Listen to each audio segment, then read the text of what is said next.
Class 12 এর first poem আমার ক্যাসোরিনা tree by তরু দত্ত। টাইটেলটা শুনে ফার্স্ট জিনিস যেটা মাথায় আসে যে ক্যাসোরিনা ট্রি কি আর এটা নিয়ে পোম কেন, রাইট? সো ক্যাসোরিনা ট্রি হচ্ছে ঝাউ জাতীয় একটা গাছ, ওয়েস্ট বেঙ্গলে পাওয়া যায়, ইউরোপিয়ান কিছু কান্ট্রিজে পাওয়া যায়। আর এটা নিয়ে পোম বিকজ আমাদের পোয়েটের লাইফে ওই গাছটার খুব বড় একটা রোল আছে।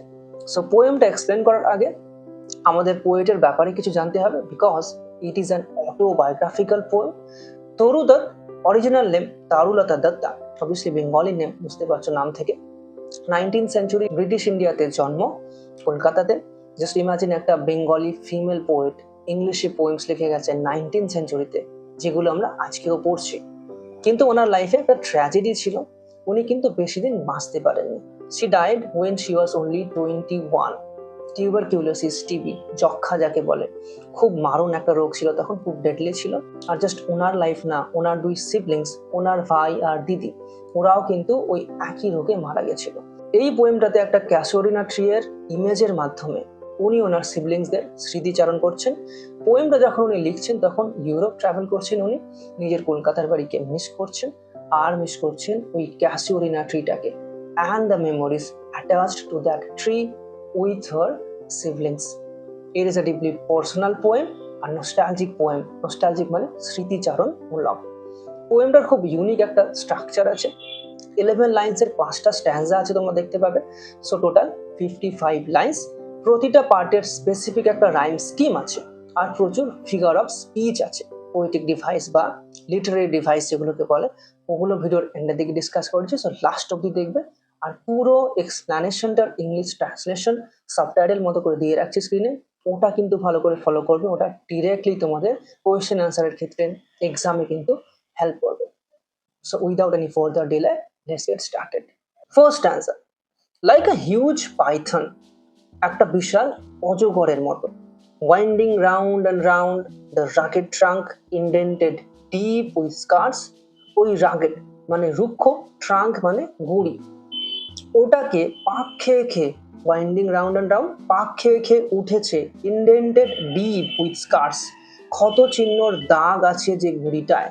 স্কার্স মানে ক্ষত চিহ্ন, আর ইন্ডেন্টেড মানে দাগ। Up to its very summit near the stars, একদম ওটার টপ পর্যন্ত। সামিট মানে top part of something, okay, চূড়া যাকে বলে। তারাদের কাছে আ ক্রিপার ক্লাইম্বস, একটা লতা উঠে এসেছে। ওই যে পাক খেয়ে খেয়ে উঠেছে, কি উঠেছে? একটা লতা। In whose embraces bound no other tree could live, যার আলিঙ্গনে, এমব্রেস মানে আলিঙ্গন, অন্য কোনো ট্রি হয়তো বাঁচতে পারতো না। এখানে ক্যাসোরিনা ট্রিটার লঞ্জিভিটির কথা রেফার করা হচ্ছে, ক্যাসোরিনা ট্রি এর স্ট্রেংথের কথা বলা হচ্ছে, যে অন্য কোনো গাছ হয়তো ওই আলিঙ্গনটাতে, ওই এমব্রেসটাতে, ওই লতার যে এমব্রেসটা আছে সেখানে হয়তো সার্ভাইভ করতে পারতো না। But gallantly the giant wears the scarf. দেখো একটা লাইন নেক্সট লাইনে কন্টিনিউ হয়েছে, এটাকে এনজাবমেন্ট বলে, একটা ফিগার অফ স্পিচ এটা। কিন্তু বীরের মতো, গ্যালেন্টলি, লাইক আ ব্রেভ পারসন, গ্যালেন্টলি মানেই হচ্ছে ব্রেভলি, একটা স্কার্ফের মতো ওই লতাটাকে পড়ে আছে এই জায়েন্টটা, এই দৈত্য আকার গাছটা, ওকে। স্কার্ফ, এখানে লতাটাকে স্কার্ফের সাথে কম্পেয়ার করা হচ্ছে। and flowers are hung in crimson clusters all the boughs among, এবং লাল ফুলের গুচ্ছ ঝুলে থাকে প্রতিটা শাখা থেকে। ক্রিমজন মানে ব্রাইট রেড, ক্লাস্টার্স মানে গোছা। whereon all day are gathered bird and bee, আর যেখানে সারাদিন জুড়ে পাখি আর মৌমাছিরা ভিড় করে। and oft মানে often বা often, যে কোনো একটা তোমরা বলতে পারো, দুটোই correct by the way. at nights the garden overflows, আর প্রায় রাতে বাগানটা উপচে পড়ে, ওভারফ্লো হয়ে যায়, okay, with sweet song that seems to have no close, একটা মিষ্টি গানে যেটা শুনে মনে হয় যে যার কোনো শেষ হবে না, নো ক্লোজ।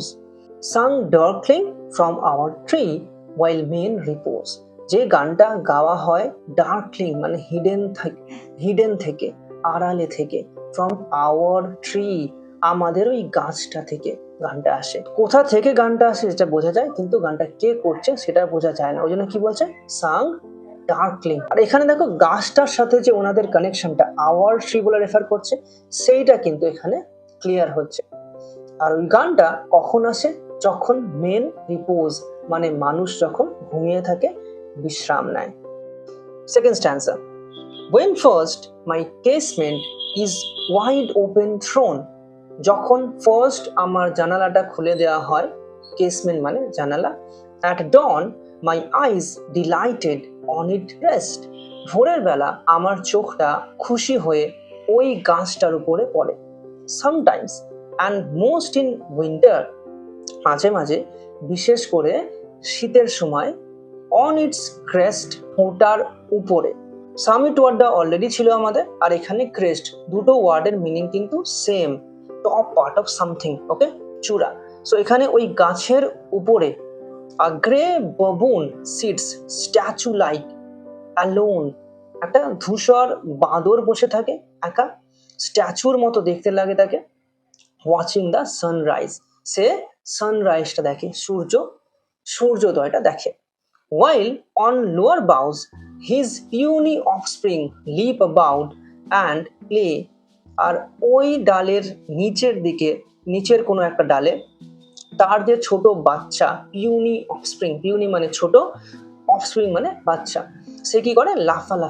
লাফালাফি করে আর খেলা করে।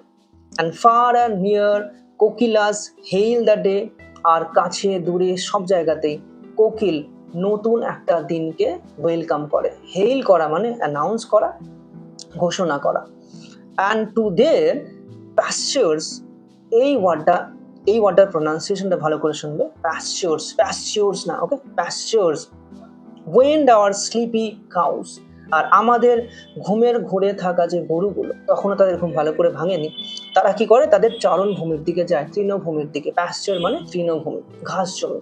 and in the shadow on the broad tank cast by that hoar tree, আর ওই চওড়া পুকুরে যে ছাওয়া পড়ে ওই হোর ট্রি মানে ধূসর রঙের যে গাছটা, সো বিউটিফুল ভাস্ট, ওই ছাওয়াটা কত সুন্দর হয়, কত বিশাল, কত বড় ছায়া একটা পড়ে। The water lilies spring like snow enmassed, water lily ফুল সেখানে ফোটে, ওই ছাওয়াটার মধ্যেই ফোটে, আর তাদের দেখে মনে হয় যেন তারা যেন বরফের পুঞ্জ, তুষার পুঞ্জ, because they are white in colour. Third stanza, but not because of its magnificence, কিন্তু জাস্ট ওটার সৌন্দর্যের কারণে নয়। Dear is the casuarina to my soul, আমার হৃদয়ের কাছে, সোল মানে হার্ট, ওই ক্যাসোরিনা ট্রিটা প্রিয় হয়ে আছে, জাস্ট ওটার বিউটির জন্য না। Beneath it we have played, কারণ ওটার নিচে আমরা খেলা করেছি, আমরা মানে অবভিয়াসলি উনি আর ওনার siblings. This is the connection between the tree and the poet. Though years may roll, যদিও বছরের পর বছর কেটে যায়, ও সুইট কম্প্যানিয়ন্স, ও মিষ্টি সঙ্গীরা, লাভড উইথ লাভ ইন্টেন্স, গভীরভাবে আমি যাদের ভালোবেসেছি, intense means deep love, for your sakes, তোমাদের জন্যই, shall the tree be ever dear, এই গাছটা ফর এভার, চিরতরের জন্য আমার কাছে প্রিয় হয়ে থাকবে, তোমাদের জন্য। So here is the reason why this tree is so important to the poet, because ওটার সাথে ওনার সিবলিংসদের মেমোরি জড়িয়ে আছে। blend with your images, তোমাদের ছবির সাথে মিশে, it shall arise in memory, তোমাদের ছবির সাথে মিশে ওই গাছটার ছবিও আমার মেমোরিতে আসে। till hot tears blind mine eyes, ওই ভিশনটা কতক্ষণ আসবে? যতক্ষণ না হট টিয়ার্স মানে ফ্রেশ টিয়ার্স, অশ্রু, চোখের জল, আমার চোখটা ঝাপসা না করে দেয়। অবভিয়াসলি ওই মেমোরিজ গুলো চোখে যখন ভেসে আসে, পোয়েট আমাদের ন্যাচারালি অনেকটা ইমোশনাল হয়ে পড়ে। Okay, what is that dirge like murmur that I hear? Dirge মানে ল্যামেন্ট, শোক বা বিলাপ, ওই বিলাপ বা শোকের মতো যে কান্নার শব্দ, ওটা আমি যেন শুনতে পাচ্ছি। ওটা কি? Like the sea breaking on a single beach, যেন নুড়ি পাথর ভরা সমুদ্র সৈকতে ঢেউ ভাঙার শব্দ। সি ব্রেকিং মানে কি? ঢেউ ভাঙার শব্দ। সিঙ্গেল মানে জানবে নুড়ি পাথর। It is the trees lament, ওটা ওই গাছটার বিলাপ। an eerie speech. Eerie মানে হচ্ছে অদ্ভুত, strange বা peculiar. That haply to the unknown land may reach. যেটা maybe perhaps, happily মানে হচ্ছে maybe, সম্ভবত অজানা একটা জায়গাতে, অজানা কোনো ল্যান্ডে, অজানা কোনো দেশে পৌঁছে যায়। এই যে অজানা জগৎ, এটা কোন জগৎ? এটা ল্যান্ড অফ দ্য ডেড। আর ওই জগতে এখন কারা আছেন? পোয়েটের দিদি আর ভাই।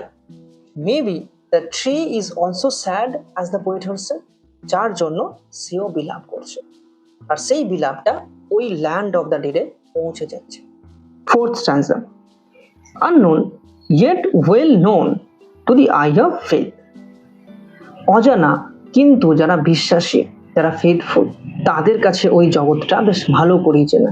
Well known, I have heard that well far far away. আমি ওই কান্নাটা, ওয়েল মানে কান্না, অনেক দূর থেকে শুনেছি। In distant lands by many a sheltered bay, দূরের একটা দেশে, বলেছিলাম উনি ইউরোপ ট্রাভেল করছেন। শেল্টার্ড বে, প্রোটেক্টেড উপসাগর, বে মানে উপসাগর, শেল্টার্ড মানে প্রোটেক্টেড, ধরো আশ্রয়ের মতো করা আছে সেই উপসাগরের জায়গা থেকে। When slumbered in his cave the water wraith, wraith মানে আত্মা, স্পিরিট, স্লাম্বার্ড মানে ঘুমানো। সো যখন জলের ওই স্পিরিট সে তার গুহাতে ঘুমিয়ে থাকে। And the waves gently kissed the classic শোর, আর ঢেউগুলো যখন আলতো করে এসে সমুদ্রের তীরে চুম্বন করে। Of France or Italy, France বা ইটলিতে। বিনিথ দ্য মুন, চাঁদের নিচে। when earth lay dreamless soon, যখন পৃথিবী সম্মোহিত অবস্থায় থাকে।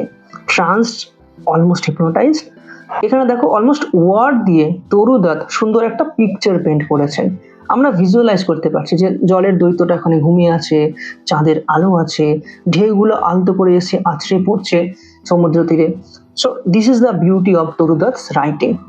And every time the music রোজ, আর প্রত্যেকবার যখন মিউজিকটা, যখন ওই শব্দটা শোনা যায়, বিফোর মাইন্ড ভিজন রোজ আ ফর্ম সাবলাইম, তখন আমার চোখের সামনে ভেসে আসে একটা চমৎকার ছবি, একটা চমৎকার মূর্তি।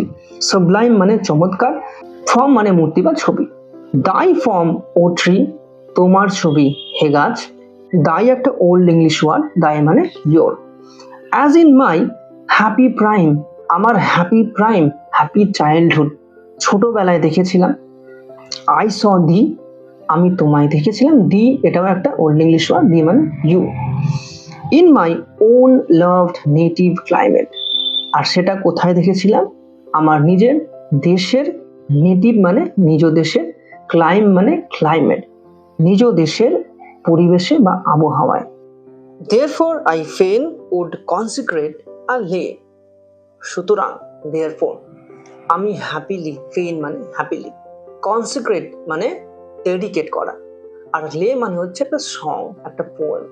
তাই আমি হ্যাপিলি একটা গান উৎসর্গ করব, ডেডিকেট করব, আন্টু দাই অনার, তোমার অনারের জন্য, তোমার সম্মানের জন্য। Tree beloved of those who now in blessed sleep, for aye repose, হে গাছ তুমি যাদের প্রিয়, যারা এখন ঘুমিয়ে আছে, ব্লেসড আশীর্বাদ প্রাপ্ত, হেভেনলি স্বর্গীয় ঘুমে ঘুমিয়ে আছে, ফর এভার, ফর আই মানে ফর এভার, চিরতরে ঘুমিয়ে আছে, নিদ্রায়িত আছে, বিশ্রাম নিচ্ছে, রিপোজ।